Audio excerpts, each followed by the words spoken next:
Welcome to the Press Box. I'm Ryan Thorburn, joined by Steve Mims. We're getting ready for Oregon's road trip to Cal. Steve, the second half of the season gets underway here. Obviously, the Ducks had extra time to heal up, but also to stew in their four-game losing streak and that ugly 70-21 loss to Washington. Is there anything they can do to right the ship, Steve? I mean, it's a simple question, but we've talked about it ad nauseum. Can this team turn things around?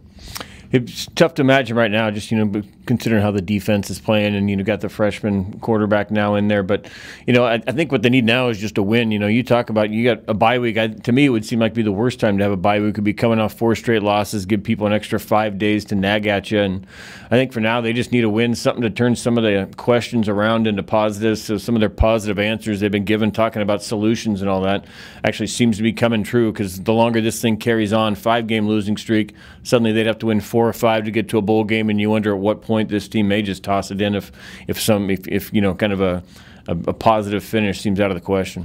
Yeah, I mean, this week they're once again talking about how great practices are, and they just need it to translate to a game. We only see the games, and it doesn't look like they know what they're doing on defense, or at least they don't have the personnel to stop anybody. I guess if you're looking at the glass half full, Cal's defense is just as bad as Oregon's, at least to I think they're even ranked lower in total defense. So maybe it's a chance for Oregon to win a shootout and get some of that confidence you're talking about. I think it's a great spot for Justin Herbert after facing Washington's defense to, study that film, learn from that, get some extra time to prepare for his second start. So if you're looking at the positive, I think maybe, they've played some of their best competition, and now there's a chance to win, a few 50-50 games here. Yeah, after facing Washington, maybe Cal looks a little bit more like a Willamette or South Eugene to Justin Herbert, but yeah, and I think Cal's been giving up a ton of yards against the run, and if Royce Freeman's back and healthy and ready to go, you pound him, and you can still got Griffin and Benoit and Brooks James to mix in. We could see this being one of those kind of old time Oregon games where they run the ball 60 times and get 480 yards on the ground out of it, and just kind of keep scoring. And instead of one of these deals, they haven't been able to get a whole lot of big plays in the passing game. They may be able to get enough of them out of the running game here to keep themselves in it. Yeah, if you look at last year's game, Oregon set a school record with 777 yards of total offense.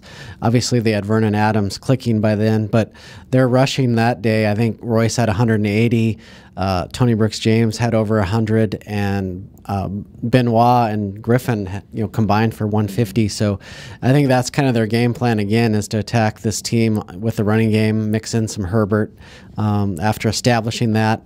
And then defensively, they played Jared Goff pretty well last year, and a lot of the same secondary is back. Ariane Springs said flat out, we can't stop the run. That's the real problem, and that's what needs to be fixed. So as strange as it sounds, I think even though they're facing Webb, the nation's third leading passer, they have to focus on stopping the run. I think Cal's going to look at that Washington State game where the Cougars had 6 rushing touchdowns, 280 yards rushing. They've got their blueprint. I think Oregon actually has to make Webb beat them. Yeah, and you look at that and you almost think it's a pick your poison run or throw, but with Washington State it wasn't. They were able to throw for 350 and run for 280. So sometimes in a situation like that, when I remember after the Washington State game, Brady Hoke talked that Washington State probably didn't plan to run as much, but once it started happening, see the same thing with Cal. Yeah, if they can run, they're going to keep doing it, but they know that in the same time, if they have to just kind of go up there and have Webb launch it, as long as him and Hansen are healthy as you expect, it's just hard right now to imagine Oregon keeping them below 40, 45 points the way they're going.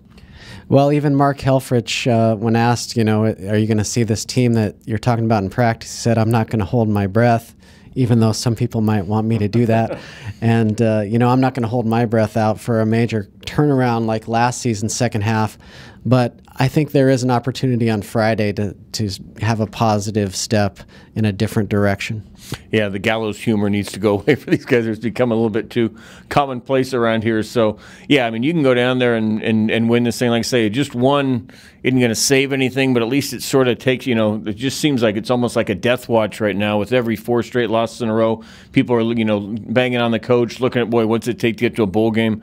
At some point, you got to just kind of stop the downhill flow before, like I say, this team just decides that, hey, it's so, the negativity is kind of overwhelmed. There's not much left to play for. So you beat Cal. It's a long week. You got an extra day to prepare, another day to kind of pat yourself on the back and maybe feel pretty good coming home the following week. Well, we'll see what happens under the Friday night lights in the Bay Area. We'll talk to you then. Thanks.